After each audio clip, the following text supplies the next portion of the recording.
sahabat Inspire, jumpa lagi di channel Inspire Self Growth bersama aku, Amelia.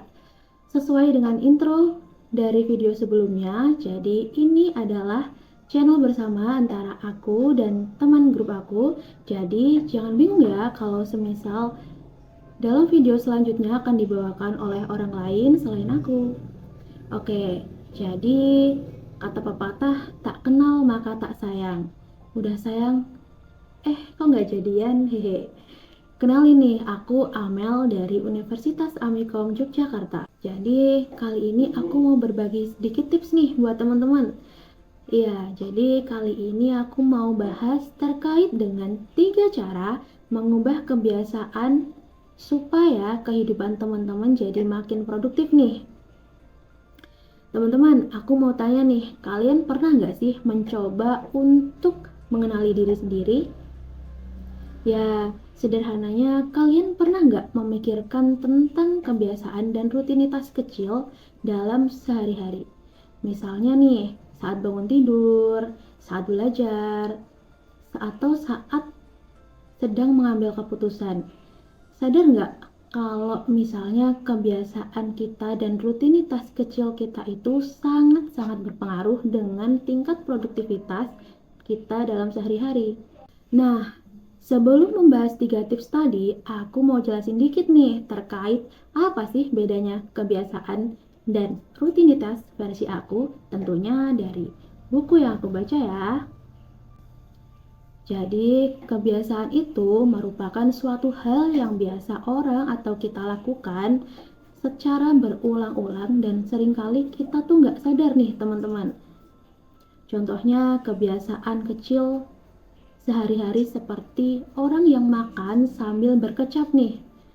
Apakah teman-teman pernah menjumpai orang yang seperti itu? Nah, karena sudah menjadi kebiasaan orang yang makan sambil berkecap ini biasanya nggak sadar nih dengan bunyi kecapan yang sudah dia ciptakan dan mungkin akan mengganggu ke orang sekitarnya ketika makan. Berbeda hal lagi nih dengan rutinitas teman-teman. Kalau kebiasaan adalah hal yang berulang, rutinitas ini adalah ketika tindakan yang kita lakukan membentuk pola yang sama dengan urutan tertentu.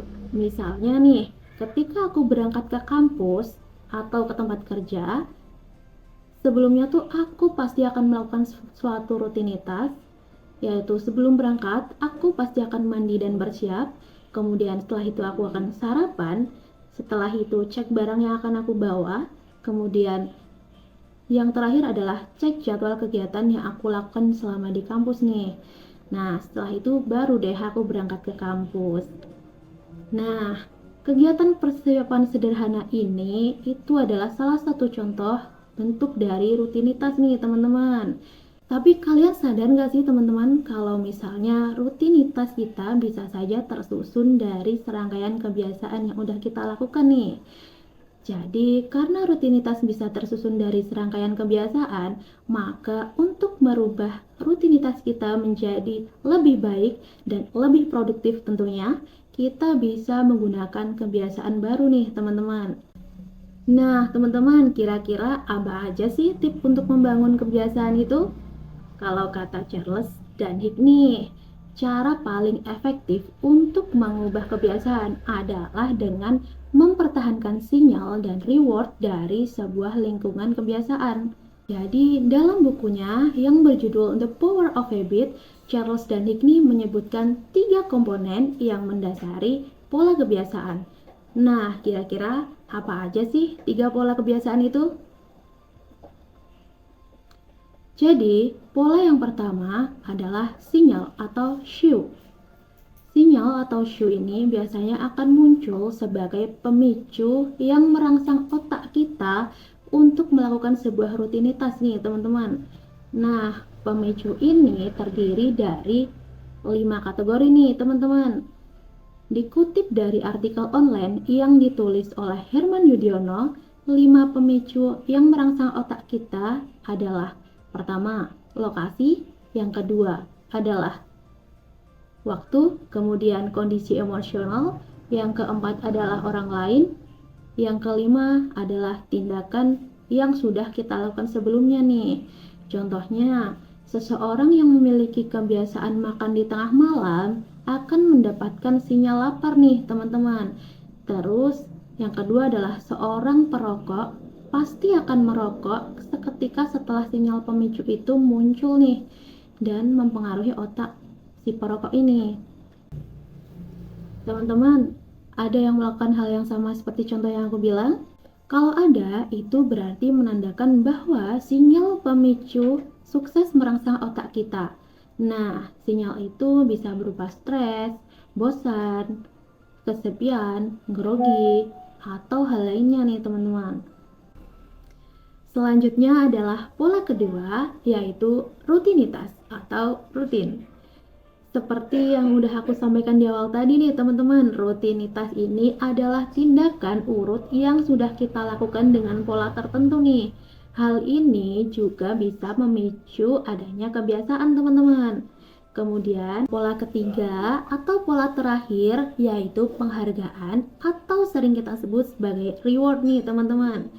Mungkin teman-teman pada bingung nih, hubungannya apa sih Kak antara rutinitas dengan reward? Oke teman-teman, jadi seringkali kita nggak sadar nih bahwa setelah kita melakukan rutinitas kita akan mendapatkan sebuah reward. Nah, reward ini biasanya berupa kepuasan atau perasaan lain yang membuat kita tuh menjadi ketagihan gitu teman-teman. Jadi contohnya apa sih Kak? Contohnya tuh ketika kita rajin berolahraga atau seseorang yang suka mendaki gunung nih teman-teman. Karena apa? Karena ketika kita berolahraga, maka tingkat stres yang berada pada diri kita akan berkurang. Karena badan akan terasa lebih sehat nih teman-teman.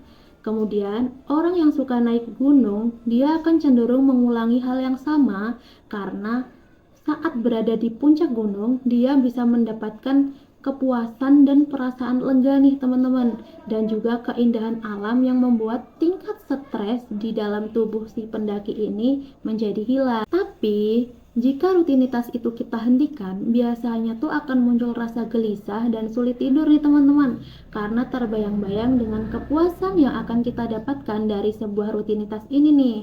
Apakah teman-teman juga pernah di posisi yang sama seperti aku? Nah, kalau semisal iya, berarti rutinitas yang sedang kita kerjakan sudah menjadi kebiasaan yang sulit untuk dirubah nih teman-teman. Nah, dari sini nih kita tahu bahwa kita harus bisa memahami gimana sih cara terbentuknya pola kebiasaan itu. Nah, dengan memahami cara kerjanya, tentunya kita akan bisa merubah kebiasaan tersebut menjadi lebih baik nih teman-teman. Karena itu juga Danik menjelaskan bahwa cara paling efektif untuk mengubah kebiasaan nih adalah dengan mempertahankan sinyal dan juga reward dari sebuah kebiasaan nih teman-teman. Sedangkan rutinitasnya ini tidak bisa kita ubah. Nah, dari aku mungkin itu aja mengenai topik pembahasan hari ini. Kalau misalnya ada yang ingin kalian tanyakan atau perlu kami bahas lebih lanjut, boleh dong diketik di kolom komentar teman-teman. Like video ini jika video ini bermanfaat untuk teman-teman semua dan jangan lupa follow di channel kami supaya menjadi lebih berkembang. Terima kasih, sampai jumpa di video selanjutnya. Bye-bye!